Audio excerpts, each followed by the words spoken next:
Think a Japanese engine means you're safe? That's exactly what a lot of owners thought. Right before the oil started disappearing, the head gasket started leaking, or the repair bill suddenly looked nothing like Toyota reliability or Honda reliability. Don't get me wrong, Japanese engines are still some of the best in the world. But the biggest mistake people make is thinking they are impossible to break.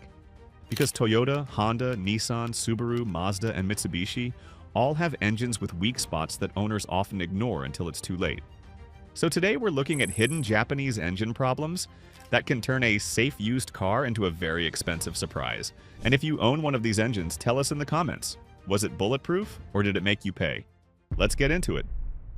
Problem number 1. Toyota 2 AZ-FE oil consumption.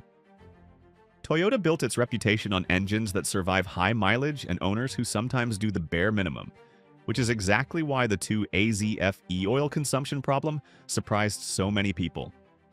This 4-cylinder engine was used in vehicles like the Camry, RAV4, Scion TC, and other Toyota models from the 2000s.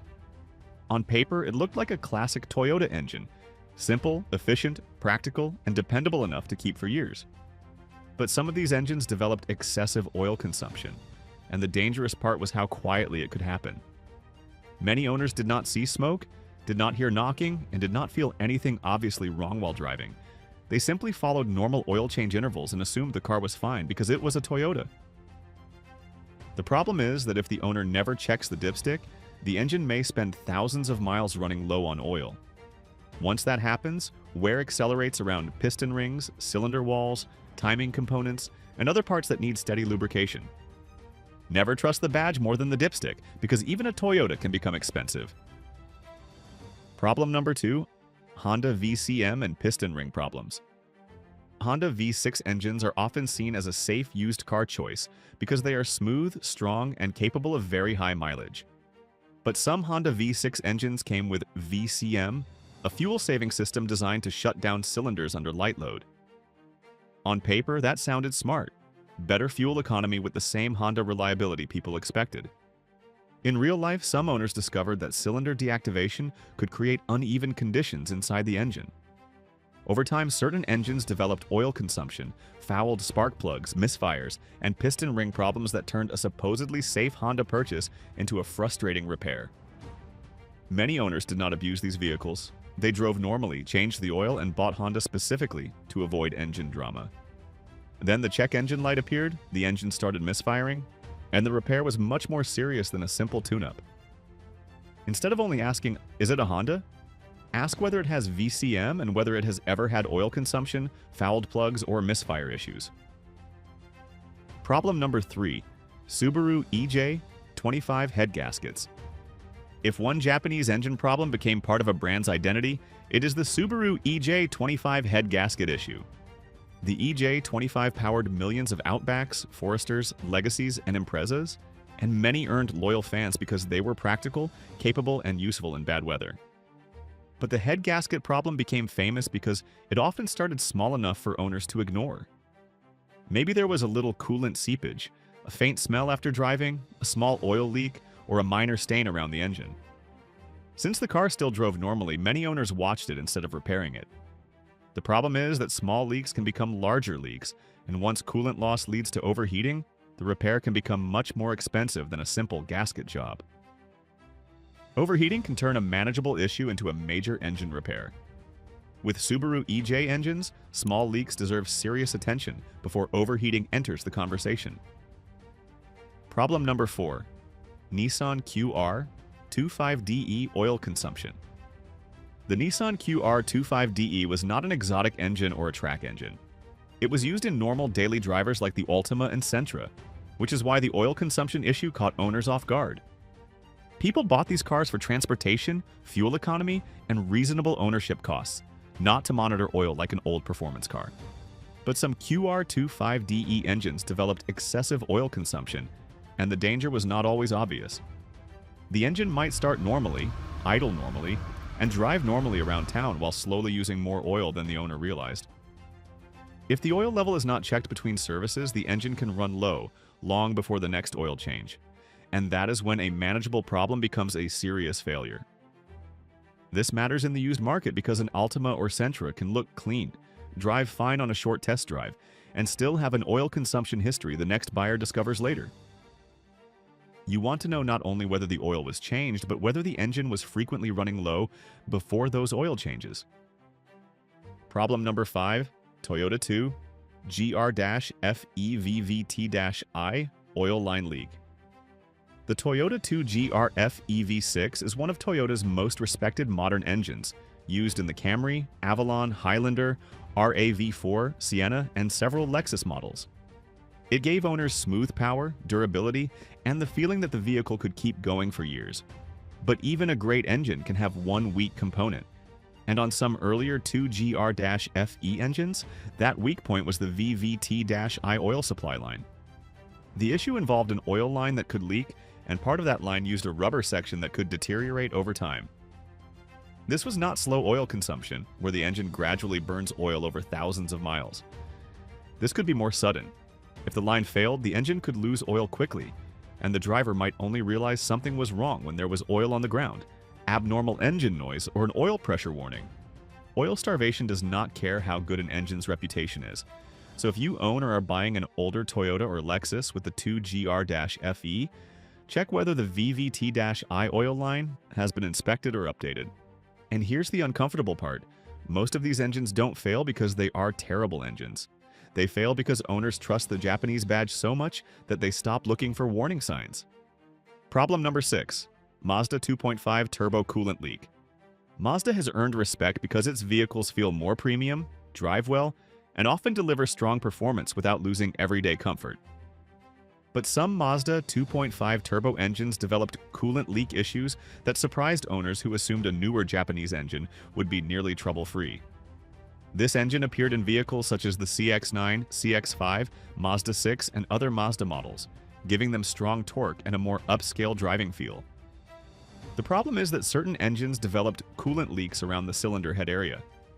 At first, an owner might notice a coolant smell, a low coolant level, or a small leak that does not seem urgent, because the temperature gauge still looks normal. But cooling problems are not something you gamble with. Once an engine overheats, damage can spread quickly, and what began as a coolant leak can become a much larger repair involving the cylinder head, gasket surfaces, or internal engine damage.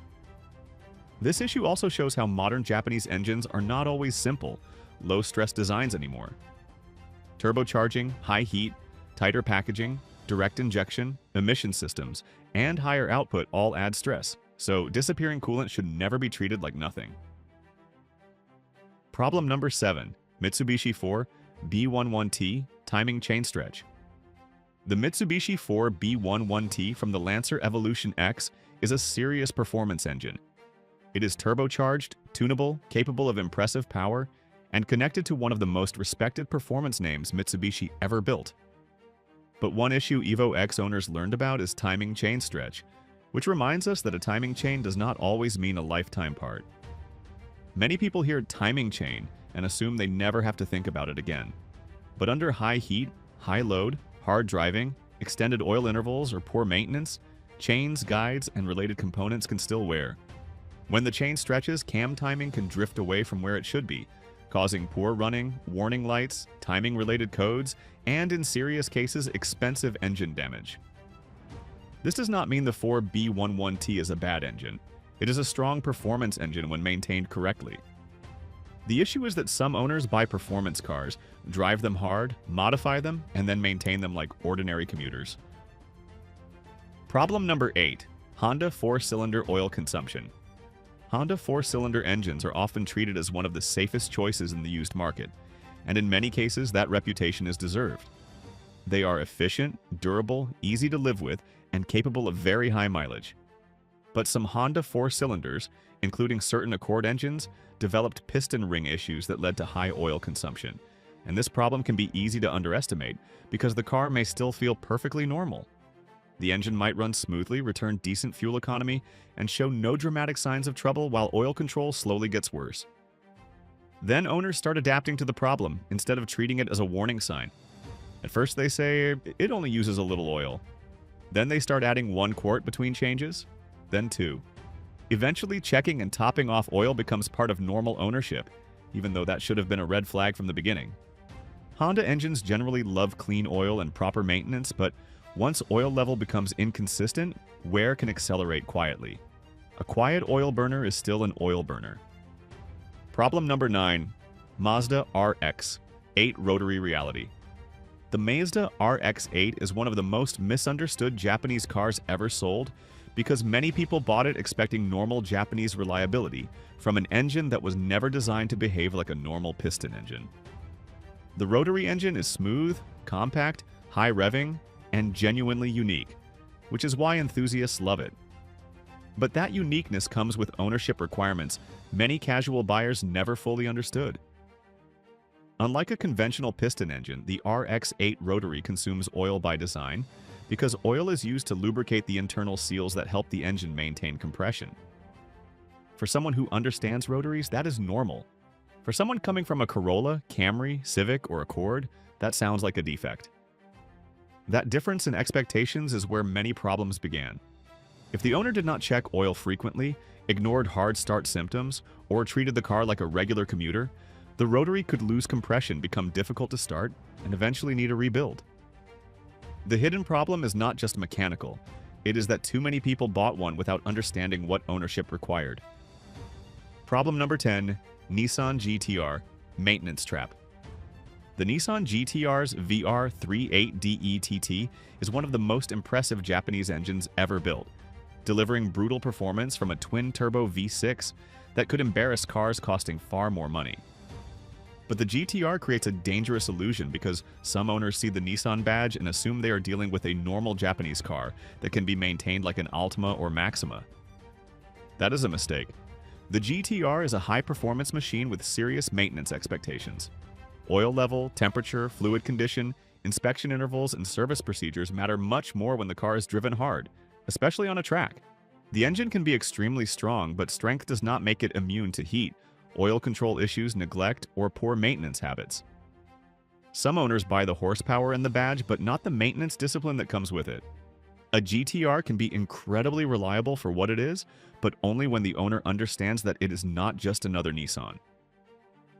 Japanese engines are still some of the best in the world, but they are not magical, and even the strongest engine can fail when people ignore oil consumption, coolant leaks, timing issues, or basic maintenance.